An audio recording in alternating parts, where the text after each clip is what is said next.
Warning against fake news peddlers.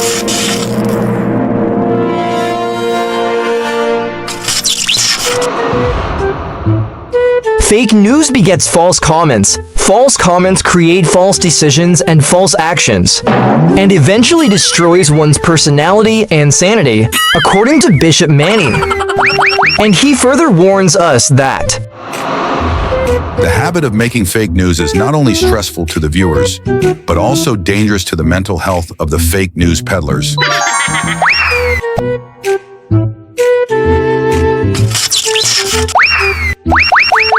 Babalalaban sa mga fake news trolls.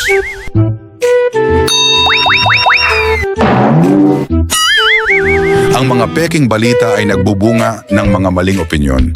At ang mga maling opinyon naman ay lumilikha ng mga maling desisyon at aksyon na di kalaunan ay makakasira ng pagkatao at katinuan ng pag-iisip.